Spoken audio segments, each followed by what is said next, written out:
Bom, meus amigos, boa noite aí, bom dia, boa tarde. Retomando o que havíamos começado a conversar sobre petição inicial nas aulas anteriores, nelas eu fiz uma breve revisão do que já conversamos de forma presencial, né? E aí, especificamente na última aula presencial, eu iria iniciar o quinto item, o quinto requisito do 319, onde o legislador se refere ao valor da causa. Olha só, o valor da causa ele já existia no Código de 73, o legislador o manteve no Código de 2015, e o que a gente pode conversar sobre o valor da causa é que toda causa terá um valor, mesmo que ela não tenha expressão econômica. Porque a expressão econômica é do direito reclamado pelo autor. Então, mesmo que o direito reclamado pelo autor não possua ou não requeira uma expressão econômica imediata, a petição inicial ela vai ter que apresentar um valor da causa. E nessas situações, o valor da causa ele será estipulado por estimativa.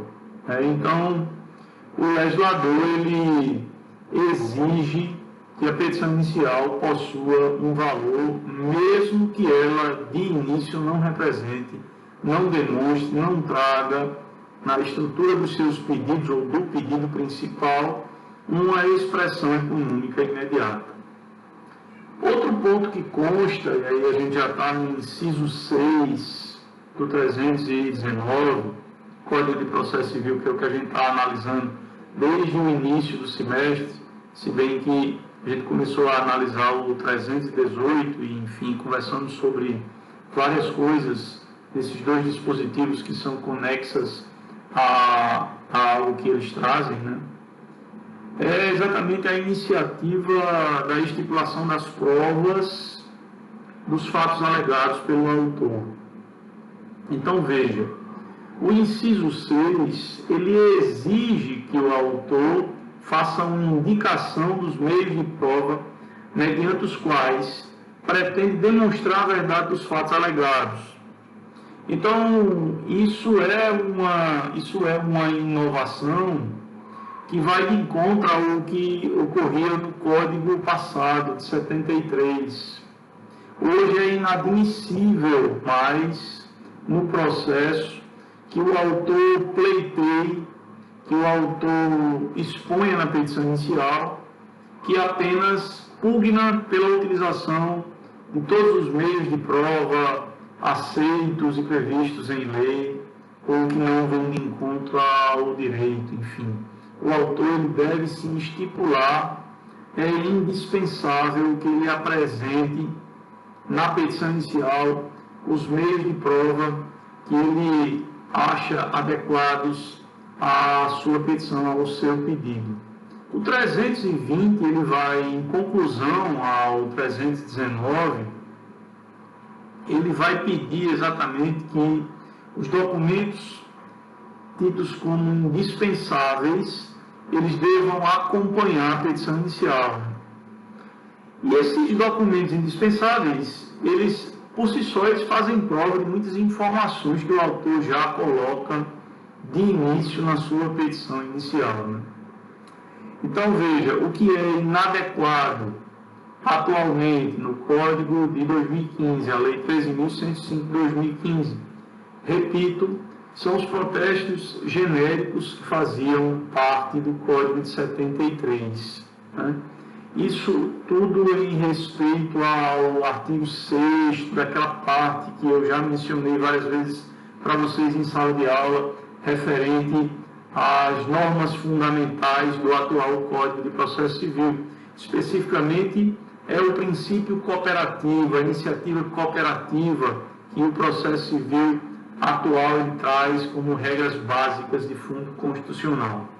Então vejam, meus amigos, esse item da petição inicial, que é o item 6 da petição inicial, referente às provas dos fatos alegados, corroboram exatamente essa iniciativa, essa busca pela eficiência do processo, né, no que se refere à petição inicial, já apresentar informações suficientes que façam com que a primazia da decisão do mérito ela possa ser uma realidade processual e não só uma menção programática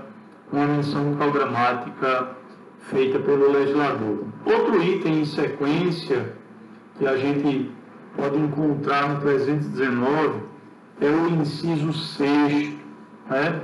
É a última exigência do 319.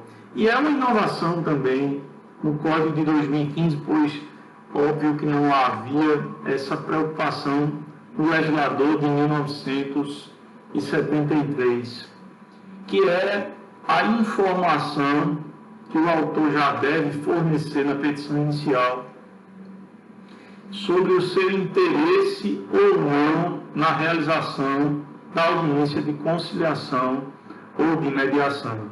Então, na petição inicial, o autor já deve revelar a opção pela realização ou não da audiência de conciliação e mediação, né? Caso o autor manifeste seu desinteresse naquela audiência, o réu será citado a apresentar a contestação. É o princípio da autonomia da vontade, que fica expresso também no Código. Até porque o não comparecimento é considerado nos termos do 334 do Código de Processo Civil como ato atentatório à dignidade da justiça. Então, se ele nada diz, subentende-se que ele concorda com a realização da audiência de conciliação e mediação. Do contrário, ele pode, na petição inicial, já dar informação ao juiz de que não tem interesse na realização dessa tentativa de solução consensual para a lei que se apresenta para que o juiz analise, né? Uma questão interessante é o seguinte: pode ocorrer que o réu manifeste, né, no momento em que ele é chamado, a também opinar pela realização dessa audiência, pode ser que o réu também se manifeste pelo seu desinteresse, né, motivo pelo qual aí, com essa negativa também do réu, a audiência será cancelada e aí abre-se já o prazo para que ele apresente a sua contestação, que logo estudaremos quando chegarmos à teoria da defesa. Vamos ver que há a contestação e há também a reconvenção, né? Então, é também parte da petição inicial, repito, é a última parte na petição inicial, que é essa menção ou não, né, do interesse ou não da realização da audiência de conciliação e mediação. Outras providências a doutrina percebe, embora o Código de 2015, assim como o de 1973, também não mencione, e aí é repetido o equívoco que já era percebido no Código de 73, a existência de outras providências específicas, né, que é a datação e a assinatura do advogado que possui capacidade postulatória, né? Então esse é um item que também é importante e deve vir na petição inicial, né? Apesar do legislador de 2015, repito, né? O legislador de 1973 não fazer menção a esse requisito como necessário a constar na petição inicial.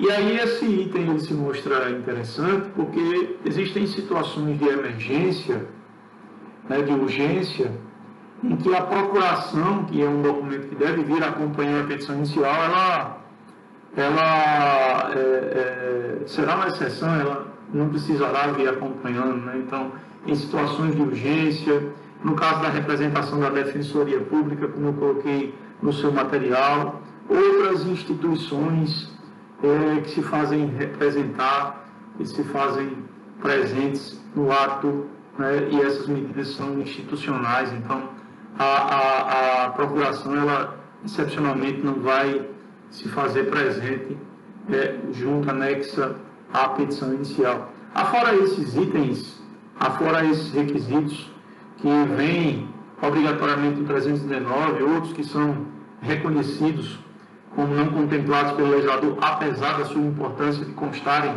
na petição inicial, nós temos os endereços eletrônicos e não eletrônicos do procurador, que devem ser indicados também, né, e facilitarão aí a intimação do juiz para se estabelecer, como eu já havia falado desde o início, a relação processual angular ou triangular, como queiram. Então vejam, esses são os requisitos, todos eles, que nós já havíamos começado a conversar nos momentos presenciais antes da suspensão e que agora, nesse vídeo, eu exponho para vocês aqui, para que vocês deem uma olhadinha em casa, deem uma lida na doutrina e complementem essa minha fala aqui nesse vídeo, que nos auxilia a darmos continuidade ao semestre. Então, até logo, meus amigos, com outros pontos aí do Código de Processo Civil que constam na ementa desse semestre. Grande abraço para vocês.